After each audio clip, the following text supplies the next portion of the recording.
Shalom. Yuk kita berdoa dulu. Tuhan Yesus, ini setiap kami yang bersuka cita, kami mau datang sama Engkau buat nyuji nyembah Tuhan. Biar Engkau yang pimpin setiap jalan ibadah, yang siap sama-sama katakan, amin. Kids, yang percaya kalau kita anak Tuhan yang istimewa, boleh lambaikan tangannya. Yes. Kita mau angkat pujian ini ya, sama-sama kita mau kasih yang terbaik. Katakan kalau kita istimewa. Semuanya siap-siap ya.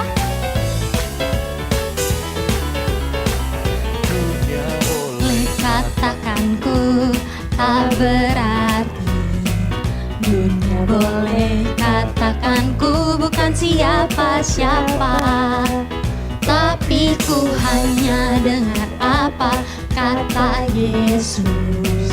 Dia katakan ku istimewa. Semua bilang ku istimewa,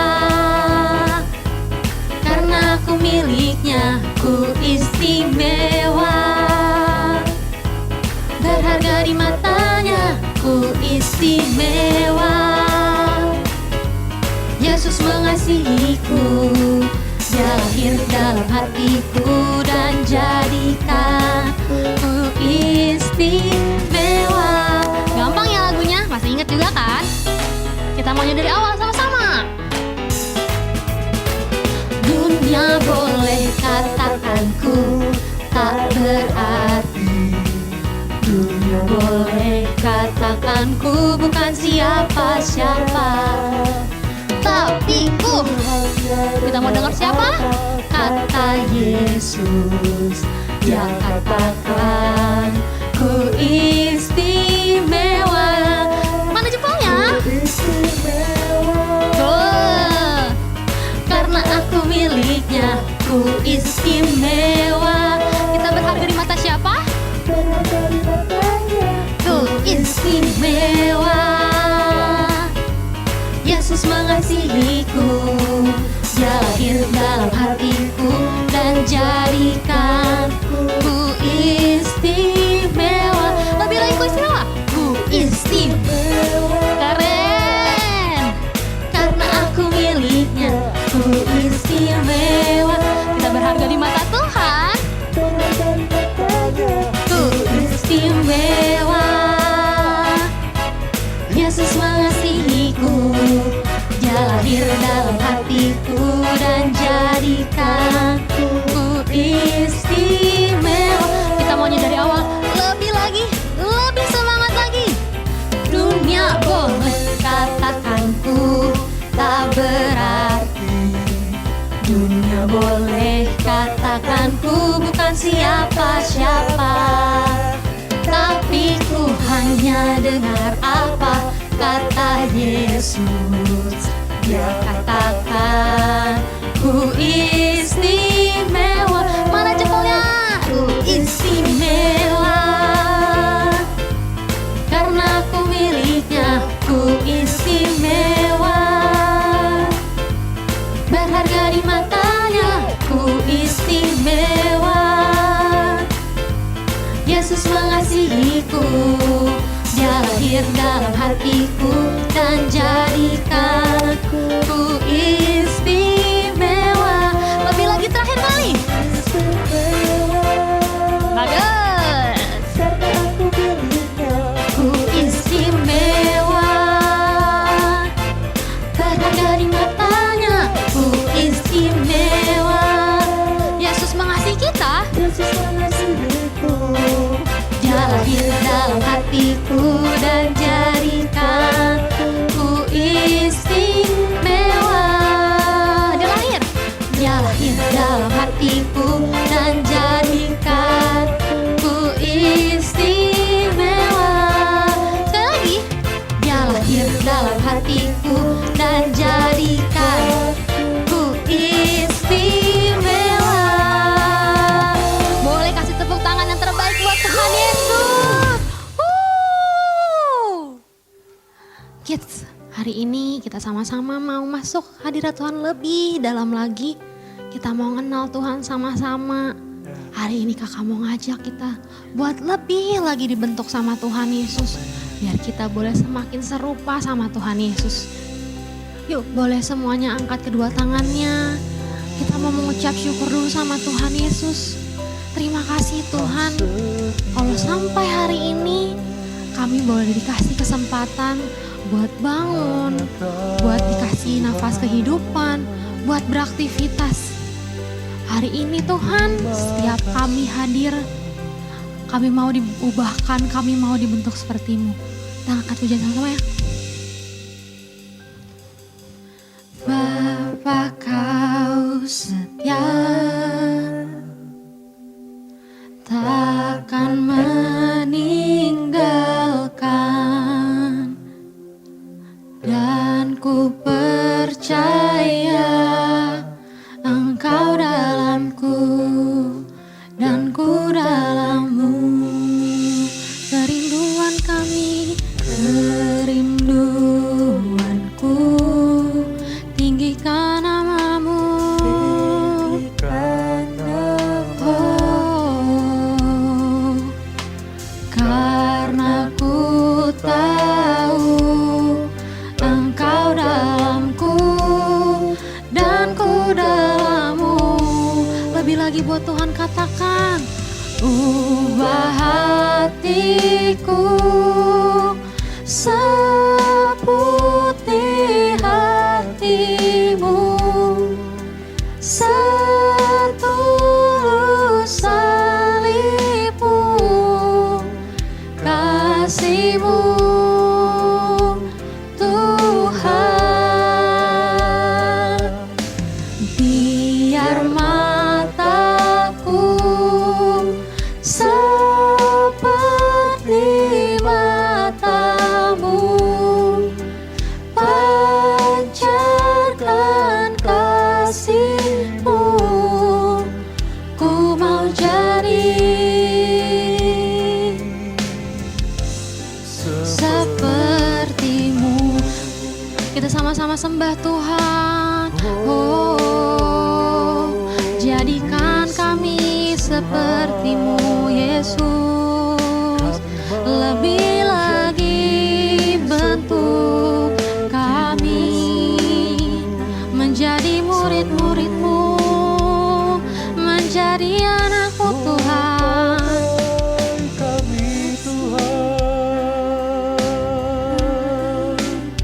Dan Engkau semakin ditinggikan. Oh, haleluya, haleluya. Syarararararara, syarararara. Kita mau lebih lagi buat Tuhan Yesus. Sambil taruh tangan kirimu di dada, kita angkat tangan kanan kita. Oh Yesus, ini setiap kami yang mau diubah. Oh bentuk kami. Lebih lagi adik-adik, kita mau katakan ubah hatiku. Ubah hatiku seputih hati-Mu, setulus salib-Mu, kasih-Mu Tuhan. Biar setiap mata kami, biar mataku seperti mata-Mu, pancarkan kasih-Mu, ku mau jadi, ku mau jadi, kami mau jadi seperti-Mu, ku mau jadi seperti-Mu. Haleluya. Bapa, ini setiap kami Tuhan yang rindu untuk kembali dibentuk ya Bapa. Biarlah setiap firman yang akan kami dengar ini boleh mengubahkan kami, boleh membentuk kami jadi pribadi yang lebih baik. Terima kasih Tuhan Yesus. Haleluya. Amin. Hai kids, siapa yang sudah siap mendengarkan firman Tuhan hari ini? Kali ini kakak mau cerita, siapa yang pernah melihat pembuatan anak panah? Wah, ternyata sulit loh adik-adik, karena untuk membuat anak panah mereka harus mencari batang yang paling lurus dan kayunya harus dalam keadaan kering dan mati. Dan untuk mendapatkan mata panah di bagian depan harus ditempa sampai runcing dan tajam. Ternyata untuk membuat dan membentuk sebuah anak panah, prosesnya itu tidak mudah loh. Nah, sama seperti cerita hari ini, ada seseorang yang tetap taat ketika sedang diproses Tuhan. Siapa ya? Pada zaman Yoyakim di Yehuda datanglah Nebukadnezar, Raja Babel. Ia menyerang Yerusalem sebagai hukuman Tuhan kepada bangsa Israel yang jahat. Tuhan mengizinkan Raja Yoyakim diserahkan ke Raja Babel di bawah kuasa Raja Babel. Dan juga perkakas rumah Allah dirampas oleh Raja Babel. Selain itu, Raja Babel juga memerintahkan untuk membawa para pemuda dari Israel yang berasal dari keturunan raja dan bangsawan, yaitu mereka yang pintar dan berbadan sehat. Mereka harus dibawa ke Babel untuk menjalani pendidikan selama 3 tahun lamanya sebelum nantinya bekerja pada Raja Babel.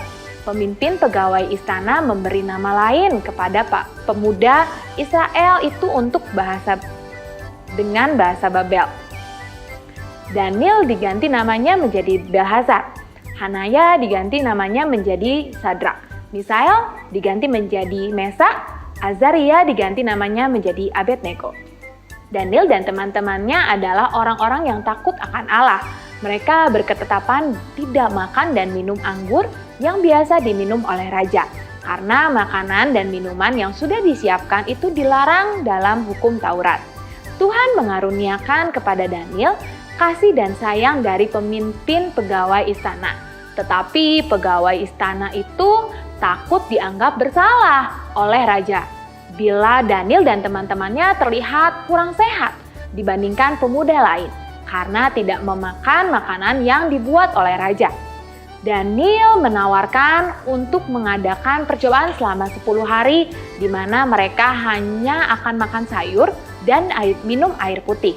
Sesudah itu, pemimpin pegawai istana boleh membandingkan sendiri badan Daniel dan teman-temannya dengan pemuda yang lain. Lalu pemimpin pegawai istana mengikuti permintaan Daniel dan teman-temannya. Setelah lewat dari 10 hari, Daniel dan teman-temannya tetap sehat. Tuhan memberkati mereka dengan tubuh yang lebih baik, sehingga mereka boleh untuk tetap makan sayur dan tidak harus makan yang ditentukan oleh raja. Bahkan, Tuhan memberikan mereka kebijaksanaan dan pengertian yang luar biasa tentang berbagai tulisan dan hikmat. Sedangkan Daniel juga mempunyai pengertian tentang berbagai penglihatan dan mimpi. Raja menetapkan waktu, dan setelah tiba waktunya, mereka yaitu anak-anak muda dari Israel wajib menghadap raja.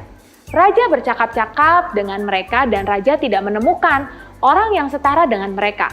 Maka Daniel, Sadrak, Mesak, dan Abednego mulai bekerja untuk raja. Dan setiap raja bertanya kepada mereka, mereka 10 kali lebih cerdas daripada semua orang yang berilmu dan semua ahli jampi di seluruh kerajaan. Dan Daniel ada di sana sampai tahun pertama pemerintahan Kores. Wah, adik-adik, hebat ya Daniel. Dan teman-temannya dia tetap taat akan perintah Tuhan.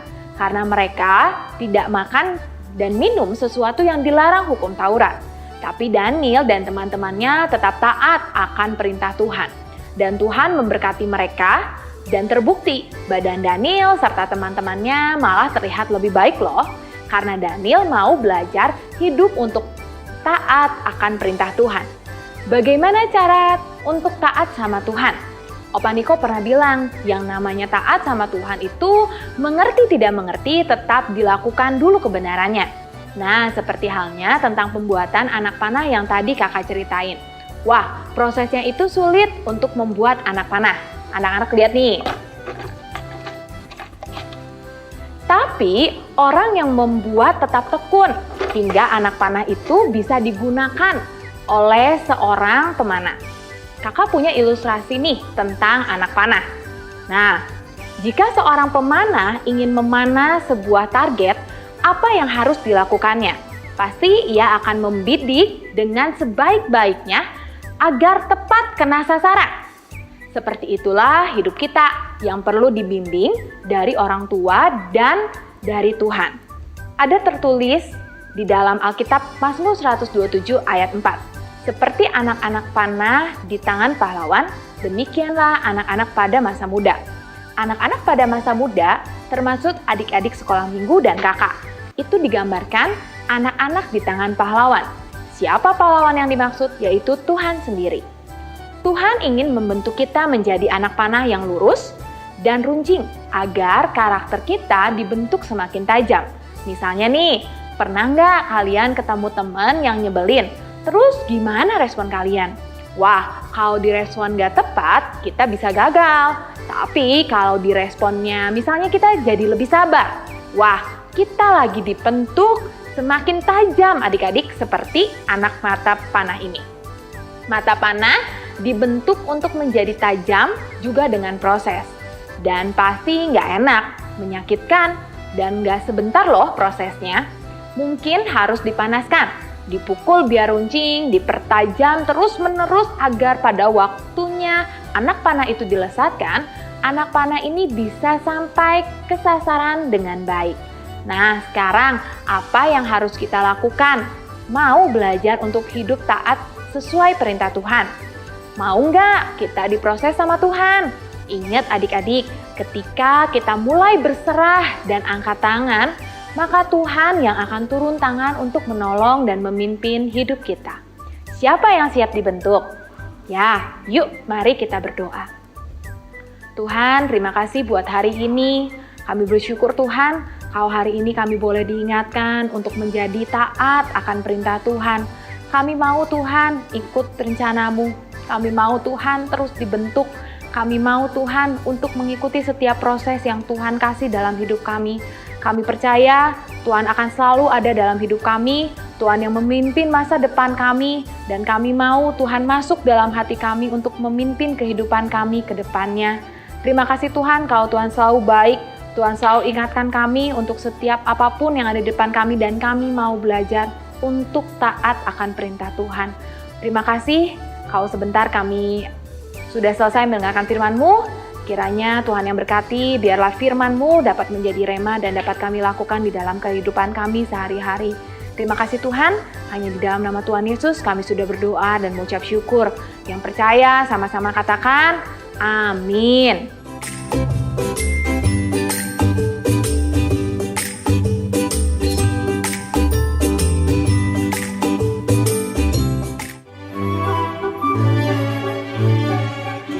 Shalom Parents, menjadi orang tua adalah perjalanan yang indah. Namun, ketika menghadapi segalanya bersama dengan anak kecil, hal itu dapat berubah menjadi depresi, walaupun masih dalam tahap yang ringan.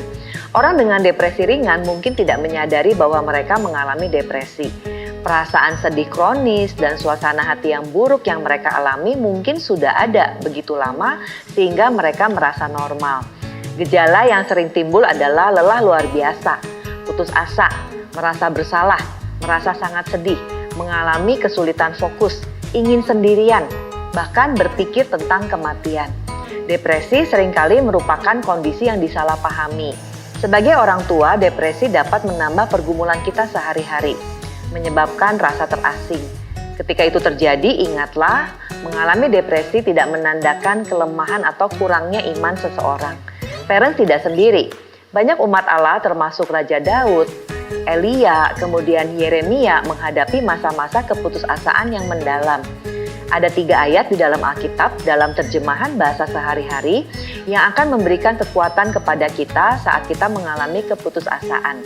Yang pertama adalah Ulangan 31 ayat ke-8. Tuhan memimpin engkau, Ia sendiri menyertai engkau. Ia tidak melupakan dan meninggalkan engkau. Jangan khawatir, jangan takut. Ayat ini meyakinkan kita bahwa Tuhan selalu bersama dengan kita, bahkan di saat-saat tergelap kehidupan kita. Kita diingatkan bahwa kita tidak pernah benar-benar sendirian dalam perjuangan kita. Bila Tuhan memberikan anak-anak dalam keluarga kita, Ia akan memperlengkapi kita untuk menjadi orang tua yang terbaik bagi anak-anak. Ayat yang kedua tertulis dalam Mazmur 34 ayat 17-18. Berdoalah kepada Tuhan dan Dia akan mendengarkan engkau. Ia akan menyelamatkan engkau dari segala kesusahanmu. Tuhan dekat kepada orang yang mengalami kekecewaan. Ia menyelamatkan mereka yang putus asa. Parents, bahkan di saat kesedihan yang mendalam atau kekecewaan, Tuhan mendengar tangisan setiap kita. Dia tidak hanya mendengar kita, tetapi Dia semakin dekat dengan kita. Ayat yang ketiga tertulis dalam Matius 11 ayat 28-30. Datanglah kepadaku kamu semua yang lelah dan mempunyai beban berat. Aku akan membuat kamu tenang. Terimalah pekerjaan yang kuberikan kepadamu dan belajarlah dari aku. Aku lemah lembut dan rendah hati, dan hatimu akan tenang. Memang pekerjaan yang kuberikan kepadamu mudah, beban kuberikan kepadamu tidak berat. Parents, sebagai orang tua yang mungkin menghadapi depresi, undangan dari Yesus ini membawa kelegaan yang luar biasa jika kita mau menerimanya. Itu meyakinkan kita bahwa Kristus memahami apa yang kita alami, bahwa Dia tidak menambah beban yang kita pikul. Sebaliknya, Dia menawarkan kekuatannya kepada kita. Cobalah untuk mengambil waktu, merenungkan ayat-ayat ini, kemudian mengucapkannya dengan lantang sebagai afirmasi. Parents, minggu depan kita akan belajar mengenai hal-hal apa yang dapat kita lakukan untuk mengelola depresi ringan yang mungkin muncul di dalam perjalanan parenting kita. Tuhan Yesus memberkati.